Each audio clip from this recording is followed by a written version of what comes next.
hi everyone. Today we are here at ET Inspiring Leaders North 2024, and I have Dr. Rajiv R. Thakur with me, Director General of Jaipuriya School of Business. Hi, sir. We are so Hello. delighted to have you here with us. So, my first question for you is: would you like to give a brief introduction about yourself? Well, you have already introduced me. I carry almost 3 decades of experience between industry and academia. And before the current assignment, I have been associated with a few of the major management institutions in the country, namely IIM Jammu, IIM Ghaziabad, BIMTech, Jaipuriya Institute of Management, Noida, and Jaipur as director, and of course MIT World Peace University Pune as pro vice chancellor. So this has been my journey, and prior to that I also had a stint of more than 1 decade with Times of India Group. Oh, that's really great. So, the next question for you is: would you like to share your success journey? Any particular success story that you have from your journey? Well, I would like to only mention that we must be flexible and open to change. And as I said, my beginning was with the media industry, where I worked about over a decade time. And then I switched over to academia. And these 28, 29 years in academia has been full of accomplishments. And the success story, if you ask me, I think as a destiny, I think God has gifted me to build institutions, and I consider myself lucky to have contributed in building few institutions like Jaipuriya, IIM Jammu, IIM Ghaziabad in its transformation stage, and so on and so forth. Well, Thank you. that's a great achievement. We wish you more and more. What is today's generation expectation from the institutions?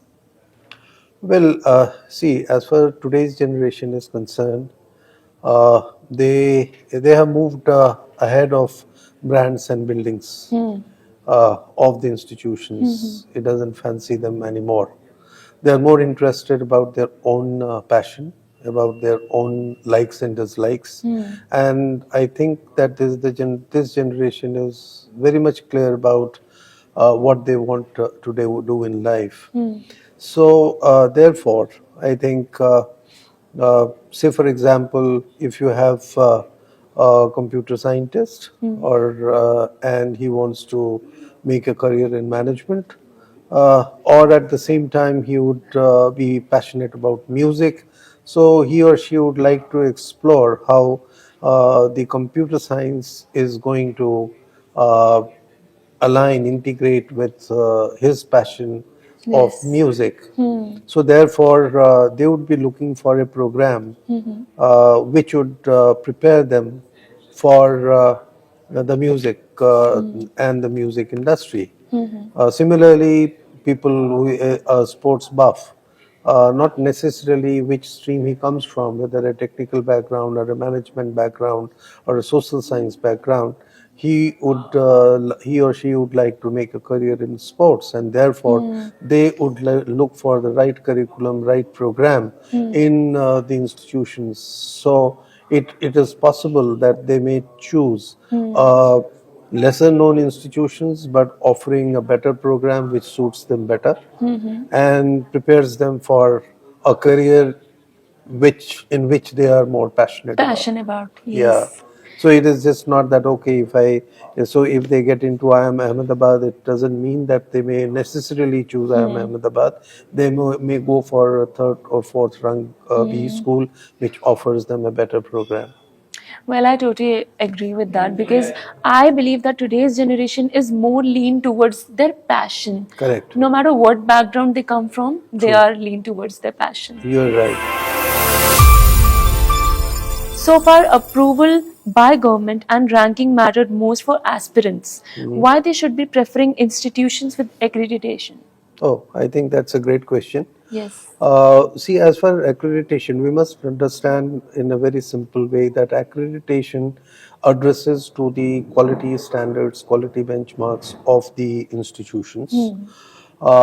And in fact, this is very, very important in terms of how the institutions are providing the right value, quality value to its stakeholders, be it students or the industry or the society, even their employees. So, therefore, it is the quality which matters today, not the numbers.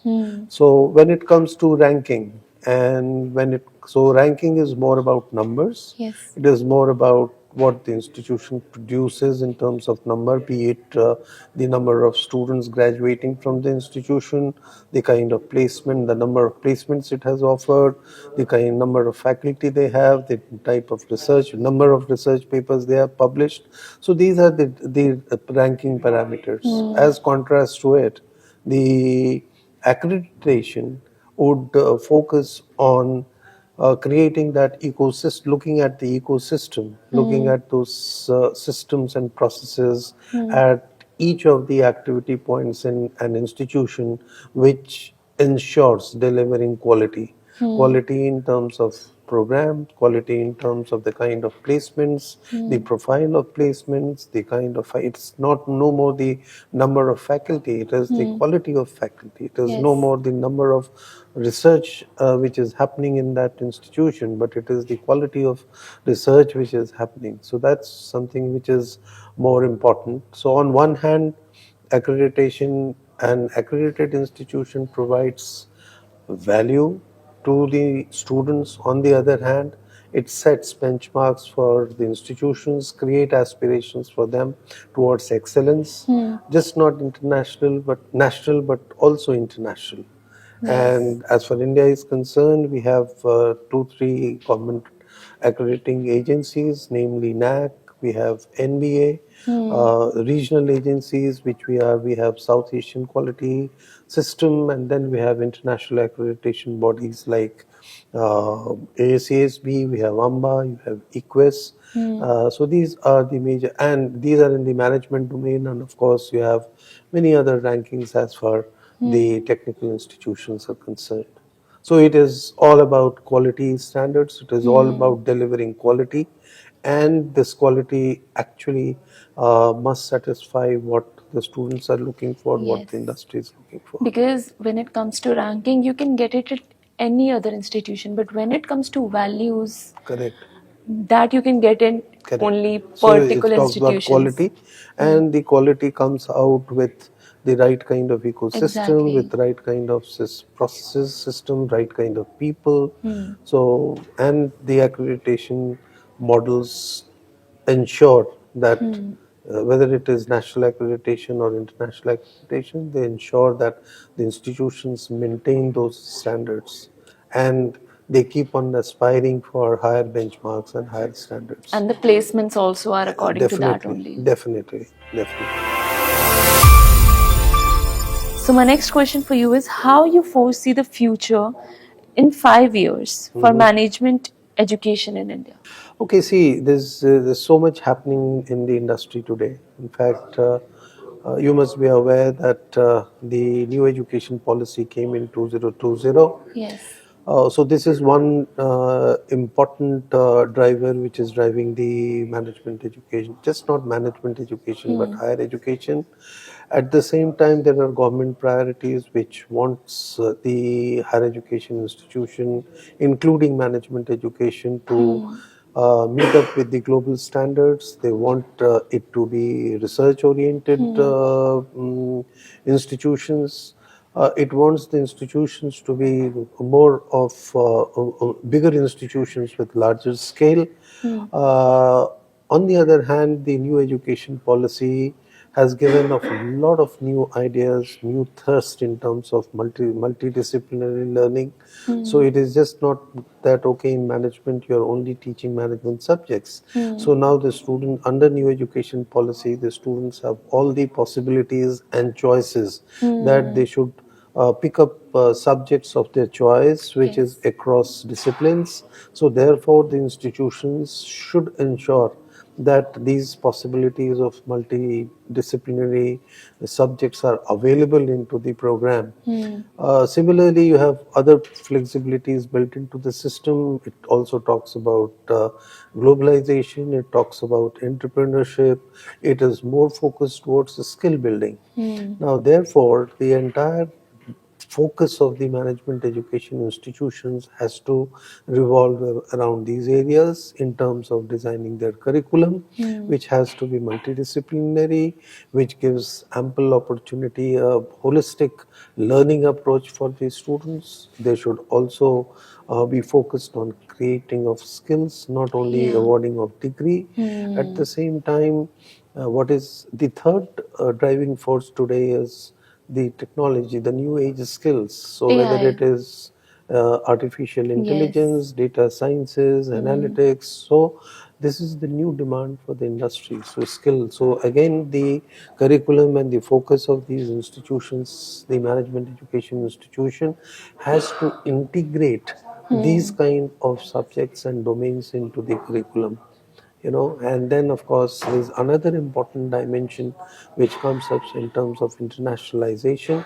So government is promoting India as a hub for globally for Yes. as far higher education is concerned, including management education. So it is encouraging the best of the foreign institutions to come into India, set up their campuses, collaborate with existing institutions, and vice versa. So similarly, the Indian institutions, they need to collaborate with the foreign institutions. So ultimately, I see it's a huge opportunity in terms of management education to the benefit of the country, to the benefit of the students here. In fact, a lot of the students, as you would know, that uh, India is one of the top countries which from where the students go abroad for the studies. Now, if the India emerges as a hub for education, which includes management education, I think this outflow will stop. In fact, we will be able to attract students from outside. We will be Yes. able to attract faculty from overseas. We'll have good institutions in the country, and there will be a lot of opportunities for the students as well as the faculty and the academia in the country. So, and therefore, this benefits the standards of education in India. It helps the society and the industry.